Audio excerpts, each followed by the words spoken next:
Melalui gerakan Gemar Berkoperasi atau yang disebut dengan Gemarkop 2016, mari kita kembangkan koperasi menuju koperasi modern dan berkualitas yang berbasis kepada informasi dan teknologi. Koperasi aktif dan tidak aktif itu direvitalisasi secara mandiri. Apabila gagal direvitalisasi, koperasi harus membubarkan diri. KSP dan USB yang belum memiliki izin usaha simpan pinjam yang disebut dengan IUSP wajib mengurus izin selambat-lambatnya 1 tahun sejak berlakunya Permen 15 dan 16 tahun 2015 tanggal 23 September 2015. Izin kantor cabang khusus untuk kegiatan usaha simpan pinjam sekarang didelegasikan kepada bupati dan wali kota. Koperasi beranggotakan UMKM, prioritasnya yaitu pembinaannya adalah UMKM, di mana anggota koperasi membina anggotanya.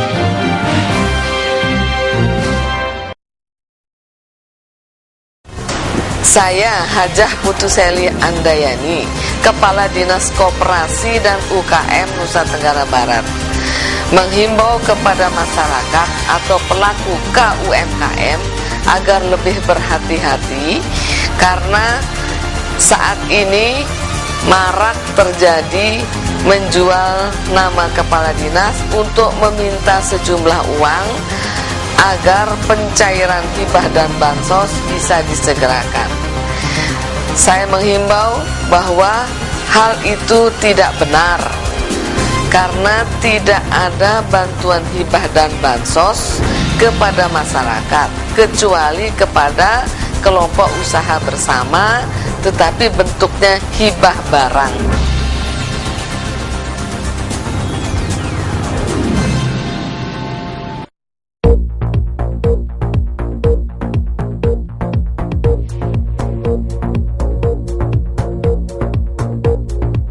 Dinas Koperasi Usaha Mikro Kecil dan Menengah Provinsi Nusa Tenggara Barat meminta 50 koperasi untuk melakukan revitalisasi kelembagaan mereka. Sebanyak 50 lembaga koperasi yang harus melakukan revitalisasi kelembagaan pada tahun 2016 ini merupakan binaan dari Dinas Koperasi UMKM Provinsi Nusa Tenggara Barat. Revitalisasi kelembagaan koperasi pada prinsipnya menjadi keharusan untuk mengetahui kualitas dari setiap koperasi setiap tahun buku, kata Kepala Bidang Koperasi Dinas Koperasi UMKM Provinsi Nusa Tenggara Barat, Sudiarsa, saat membuka rapat revitalisasi koperasi Dinas Koperasi UMKM Provinsi Nusa Tenggara Barat yang dihadiri 50 pengelola koperasi se-NTB. Pertama kita bentuk tim internal revitalisasi yang unsurnya terdiri dari pengurus, pengawas, karyawan, dan anggota. Kenapa tim ini internal dari koperasi? Ya, karena yang lebih tahu permasalahan di dalam koperasi itu kan mereka sendiri. Nah, mereka nanti melakukan rencana aksi dan rencana strategis dan rencana aksi. Nah, itu semua ini aktivitas ini dilaporkan ke dinas. Nah, nanti kita bisa pantau dan kita bisa buatkan di apa istilahnya monitoringnya. Nah, kita bisa tahu perkembangannya bagaimana.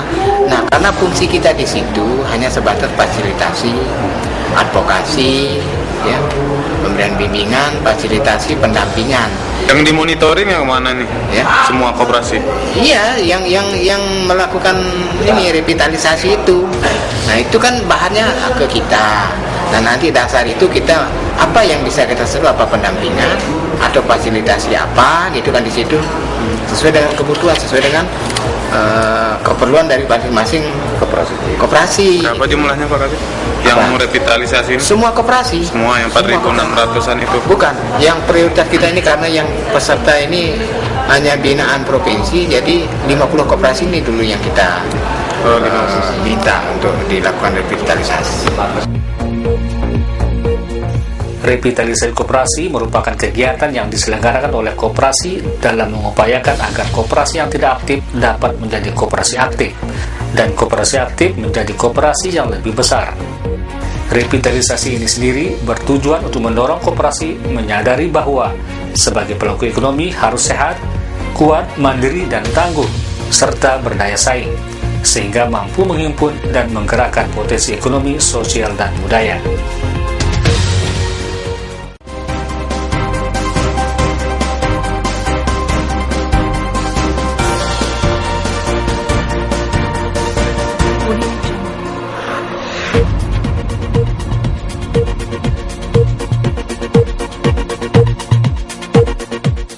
Untuk meningkatkan pengetahuan dan kemampuan keterampilan peserta dalam manajemen usaha kecil, sehingga mengetahui cara menyusun program pemasaran, mengetahui proses administrasi keuangan, mengetahui sikap dan ciri-ciri kredibilitas dalam berwirausaha.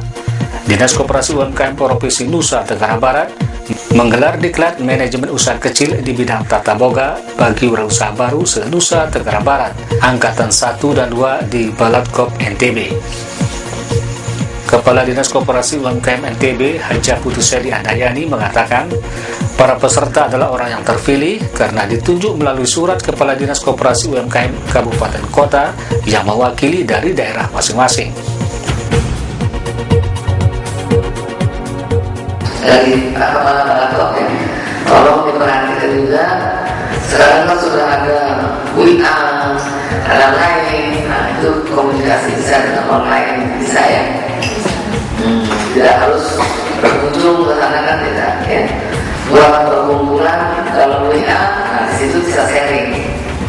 Itu efektif itu saya rasa. Tidak memerlukan biaya. Saya paket ya. Nah, paket bulanan kan nggak seberapa. Itu saya minta teman-teman juga yang angkatan 1, angkatan 2 buat dulu, itu bagian dari silaturahmi kita bersama. Saya juga dimasukkan sana, nggak masalah. Kita sharing semuanya. Ambil saya pantau juga di Kabupaten Kota bagaimana gerakan ibu-ibu semua. Yang berikutnya saya minta aktif menjadi peserta, tidak hanya sepihak dari tenaga pengajar, tapi saya minta peserta ibu-ibu juga dan bapak-bapak itu harus aktif ya, karena tidak ada kesempatan dua kali. Ya, manfaatkan kesempatan pagi ini hingga dari tidak tahu menjadi tahu. Itu tanamkan di hati bapak-bapak dan ibu-ibu, anak-anak sekalian, bahwa ini harus sukses. Tidak sampai di sini saja. Karena ilmu ini sangat bermanfaat untuk keberlangsungan hidup bapak-bapak dan ibu dan anak-anak di rumah.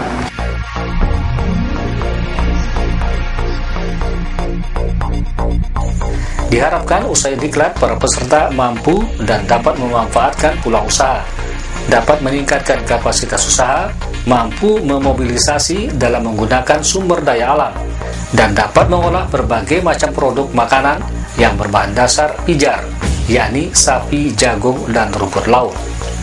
Diklat manajemen usaha kecil di bidang tata boga bagi wirausaha baru se-Nusa Tenggara Barat angkatan 1 dan 2 ini diikuti oleh 60 orang berasal dari kelompok usaha atau UMKM Kabupaten Kota se-Nusa Tenggara Barat.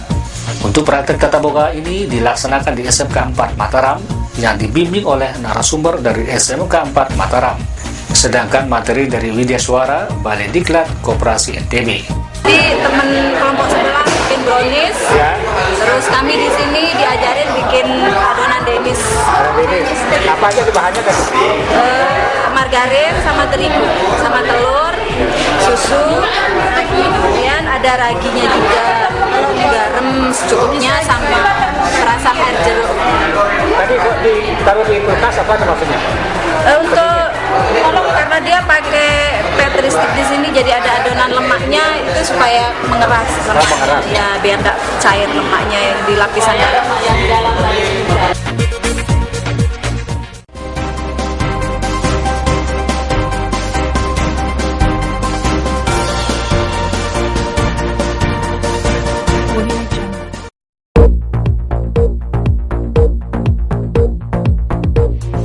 kuat, bangsa berdaulat.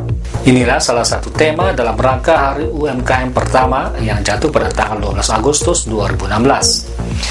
Untuk mengisi Hari UMKM ini dan HUT Kemerdekaan RI ke-71, Gerakan Koperasi dan UMKM menggelar berbagai macam kegiatan.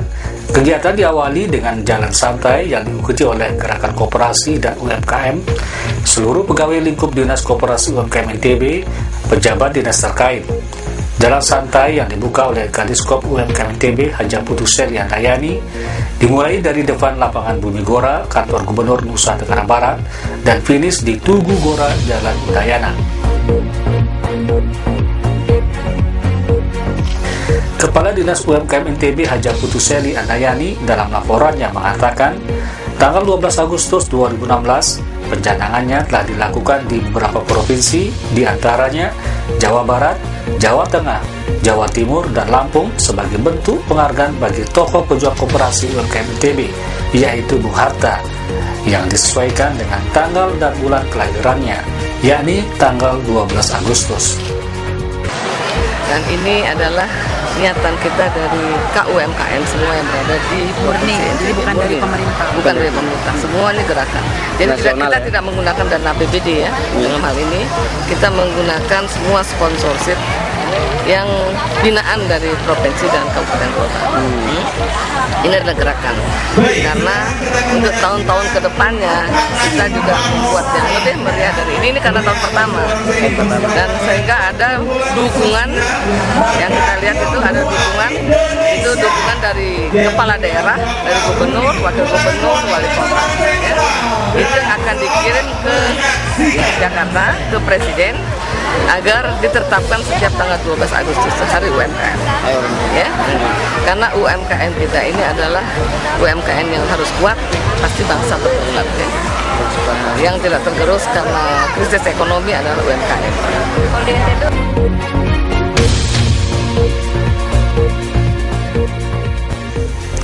Dalam puncak acara ini juga di-launching Kampung UKM Digital, didasari adanya MOU antara Kemenkop dan UKM RI dengan PT Telkom Persero dalam upaya meningkatkan daya saing ke UMKM sekaligus sebagai wadah dalam meningkatkan promosi dan pemasaran produknya melalui IT.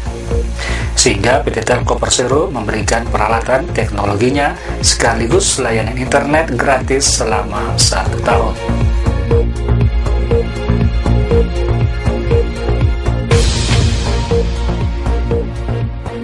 Di sela berlangsungnya acara Hari UMKM pertama di Tugu Gora Udayana, Deputi Bidang Restrukturisasi Usaha Yuwana Setiawati mengatakan, sebagai bentuk dukungan terhadap Kampung UMKM Digital, Kementerian Koperasi dan UKM RI telah bekerja sama dengan PT Telkom.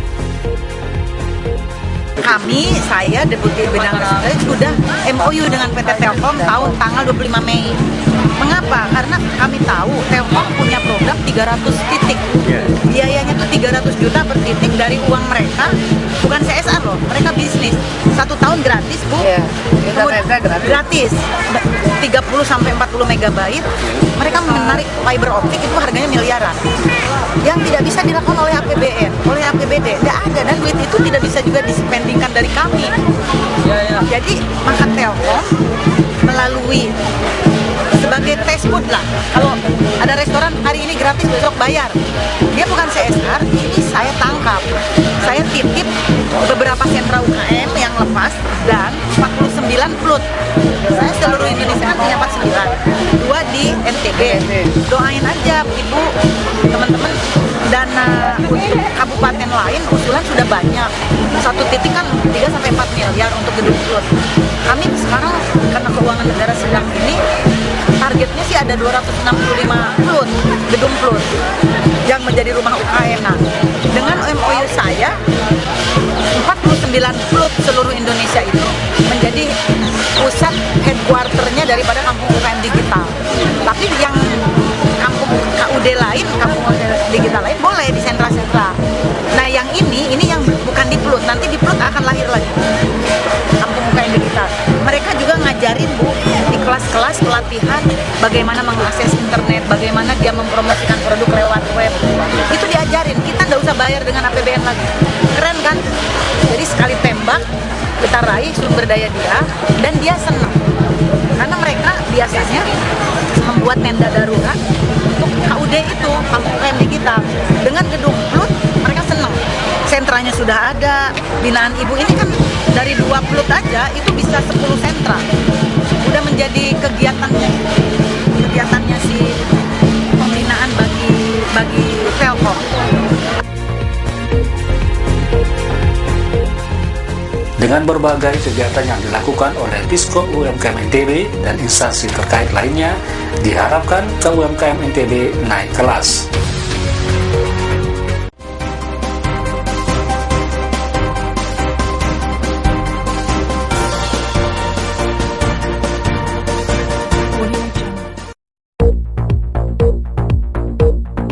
Kantor Wilayah Direktorat Jenderal Pajak Nusa Tenggara Barat menggelar sosialisasi Undang-Undang Nomor 11 Tahun 2016 tentang amnesti pajak kepada puluhan wajib pajak dari unsur pengelola koperasi dan UKM. Sosialisasi teks amnesti yang berlangsung di Aula Gedung Flut Nusa Tenggara Barat ini difasilitasi oleh Dinas Koperasi UMKM NTB.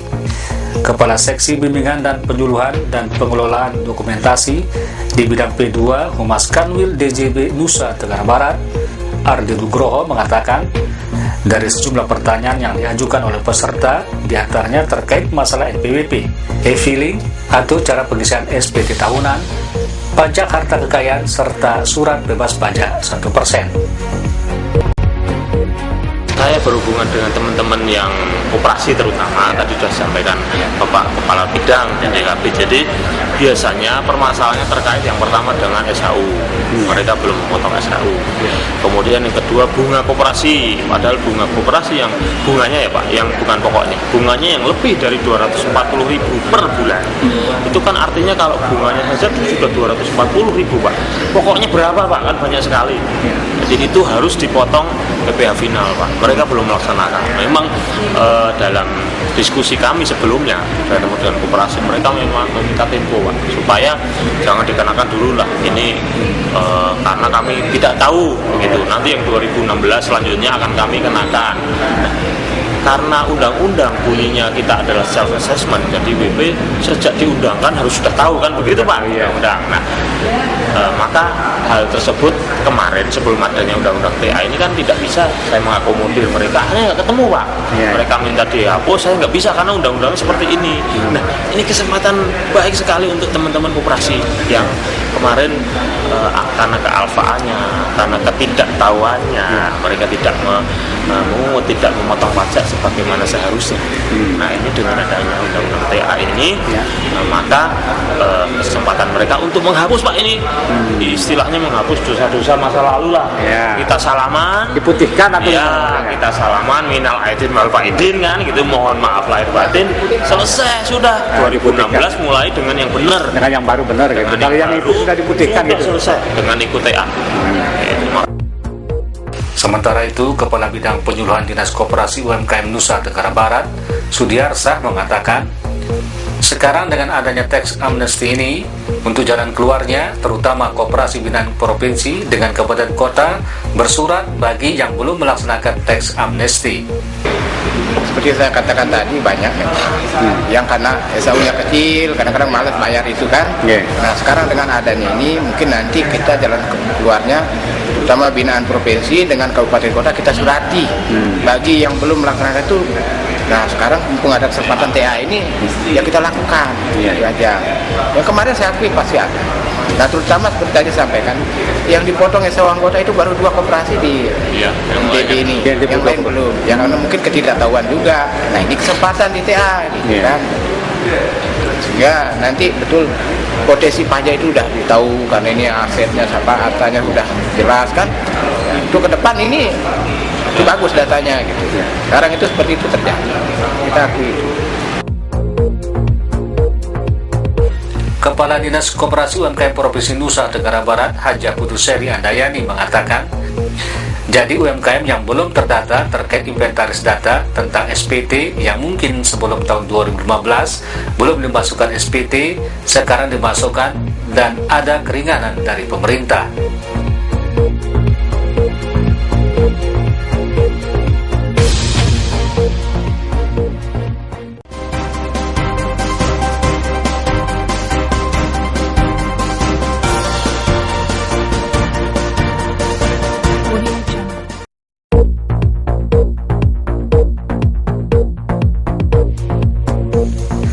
Sekitar jam 8 pagi, 2 bis yang membawa 60 peserta diklat pengolahan sampah bagi UMKM dari Balapkop NTB langsung meluncur ke Bank Sampah Bintang Sejahtera yang berlokasi di Tanah Awu, Pujut, Kabupaten Lombok Tengah.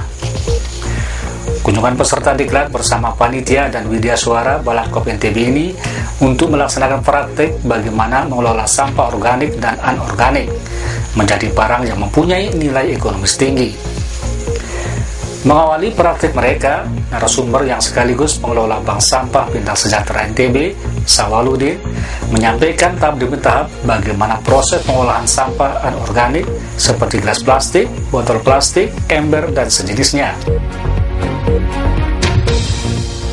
Suara bising terdengar ketika peserta diklat diajak ke penggilingan, merubah sampah plastik menjadi potongan kecil, kemudian dijemur, lalu dikumpulkan dalam bentuk wadah atau karung yang nantinya akan dikirim ke Surabaya dan diproses menjadi berbagai bentuk barang.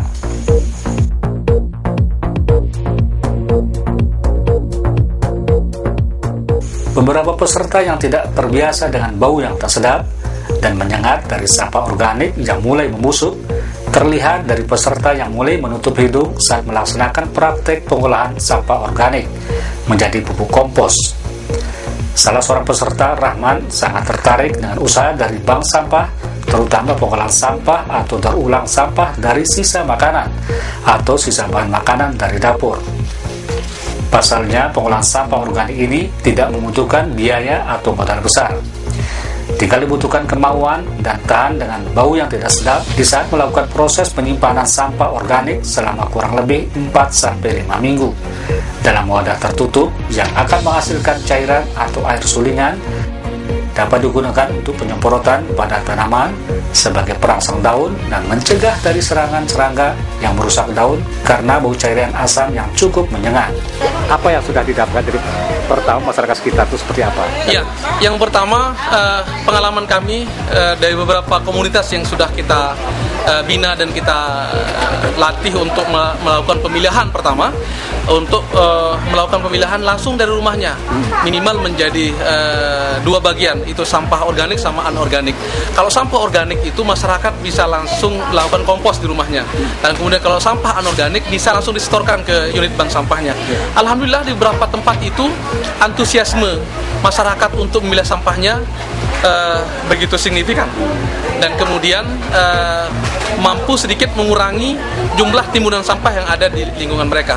Perkara belum semuanya bisa direduksi, belum bisa diolah, itu adalah perkara proses kita dalam perjalanan.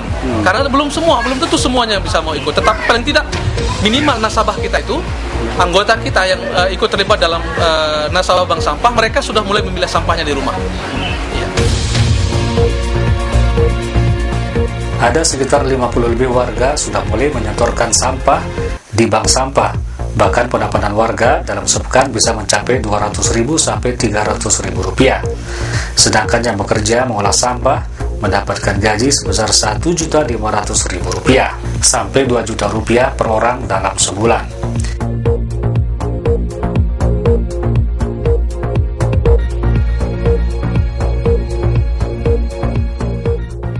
Bank sampah ini dikelola secara mandiri dan Sawal pun berharap apa yang sudah dilakukan ini bisa membantu pemerintah, walaupun pemerintah datang ke bank sampah hanya sekedar berkunjung.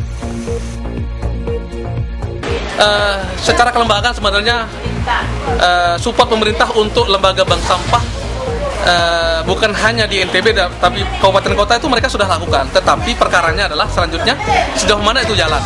Nah, sementara kami mandiri menjalankan semuanya.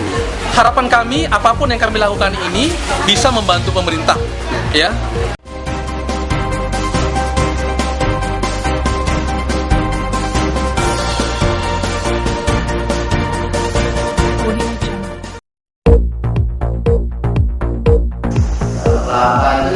Dari akar sampai dengan ujung daunnya masih ada manfaatnya kalau kita memang mau mengelolanya dengan baik.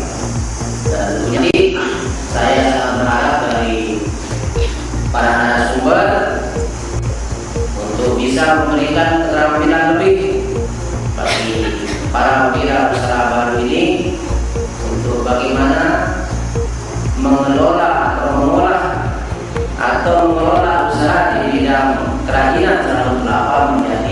lebih produktif.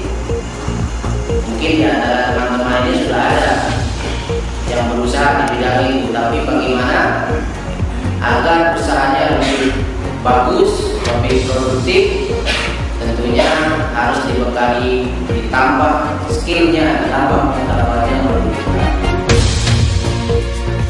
Demikian dikatakan Sekretaris Dinas Koperasi UMKM NTB, Haji Zainul Islam, dalam pembukaan diklat kewirausahaan di bidang kerajinan serabut kelapa bagi wirausaha baru se-Nusa Tenggara Barat. Zainul mengatakan tugas Diskop UMKM Provinsi Nusa Tenggara Barat adalah di bidang manajemen pengelola usaha, di bidang administrasi dan fasilitasi permodalan. Artinya mencarikan sumber-sumber permodalan yang bisa diakses oleh para wirausaha baru atau UMKM.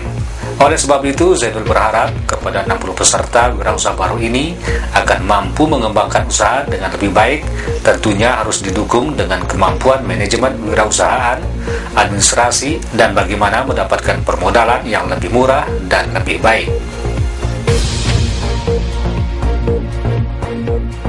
Peserta tanpa antusias mengikuti praktek yang dilaksanakan langsung di Balai Diklat Koperasi. Bagi mereka, pembuatan sapu dari serabut kelapa ini dianggap tidak sulit. Tinggal dibutuhkan kemauan dan semangat untuk menjadikan serabut kelapa tidak hanya menjadi sapu, tapi juga kemoceng, keset, dan lainnya yang berdasar bahan serabut kelapa. Bagus gini ya, mesti direndam sekian lama, baru ditumbuk, dihilangkan debu-debu segala macamnya, baru jadi ini. Ya. Prosesnya yang sebelum jadi serabut yang bagus ini jadi yang lama. Ya, jadi keluhan. Kalau mana pengerjaannya itu cepat. Insya Allah rencana sih kalau emang udah bisa ngerjain ini, kita mau cari yang praktis dulu kayak kemuncing itu. Oh, kemuncing. Ya karena kita kan harus cari ini, kalau untuk sapu harus cari bor juga. Oh, iya. Nah kalau kemuncing kan udah terlalu ini bahannya gitu. Terus,